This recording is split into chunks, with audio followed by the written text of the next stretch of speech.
এবার আমি অন্য কালার নিয়েছি, যেমন এখানে নিয়েছি হচ্ছে একদম বেবি পিঙ্ক কালার, যেহেতু আমি পিঙ্ক কালারের পদ্ম ফুলটা বানাবো সেই জন্য।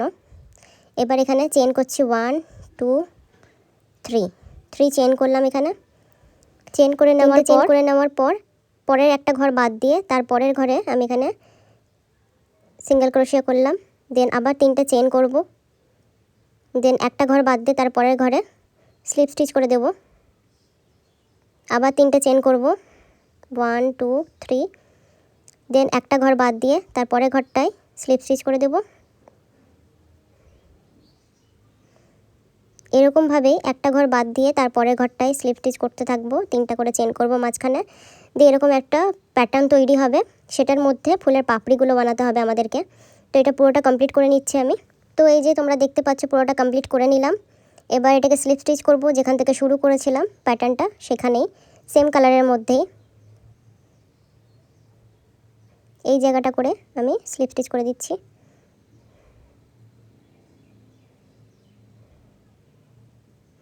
এবার ফুলের পাপড়ি প্যাটার্নটা শুরু হবে। এবার আমি এখানে সিঙ্গেল ক্রোশিয়া করলাম, একটা ডাবল ক্রোশিয়া করলাম, একটা ট্রিপল ক্রোশিয়া করছি, দুবার পেঁচিয়ে 3বার এইভাবে বার করলাম, একটা সিঙ্গেল, একটা ডাবল, একটা ট্রিপল ক্রোশিয়া করলাম।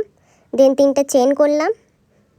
1 নম্বর যে চেনটা করেছি সেটার মধ্যে থেকে স্লিপ স্টিচ করে দিলাম, তাহলে পাপড়িগুলো উপরের দিকটা আর কি ছুঁচলো হয়ে থাকবে। দেন আবার ট্রিপল ক্রোশিয়া করব, যেমনভাবে শেষ হয়েছে তেমনভাবে আবার শুরু করব। ট্রিপল ক্রোশিয়া, তারপর ডাবল ক্রোশিয়া একটা, তারপর একটা সিঙ্গেল ক্রোশিয়া, আর আমাদের পাপড়ি একদম রেডি। এরকমভাবে ছোট ছোট পাপড়ি বানাবো সবকটার মধ্যে। ওকে, সিঙ্গেল ক্রোশিয়া, ডাবল ক্রোশিয়া, ট্রিপল ক্রোশিয়া, দেন 3টা চেন করে 1 নম্বর ঘরে স্লিপ স্টিচ, দেন আবার 3 ট্রিপল ক্রোশিয়া, ডাবল ক্রোশিয়া আর সিঙ্গেল ক্রোশিয়া। মাঝখানে একটা ঘরে আমি স্লিপ স্টিচ করলাম, একটা ঘর বাদ দিয়েছি। দেন নেক্সট ঘরে আবার সিঙ্গেল ক্রোশিয়া করলাম, ডাবল ক্রোশিয়া, এবার ট্রিপল ক্রোশিয়া করছি 1 2 3, 3টার মধ্যে থেকে বার করলাম, এই জন্য একটা ট্রিপল ক্রোশিয়া। দেন 3টা চেন করব 1 2 3। দেন 1 নম্বর ঘরে স্লিপ স্টিচ করে দেব। দেন দুবার পেঁচিয়ে আবার ট্রিপল ক্রোশিয়া,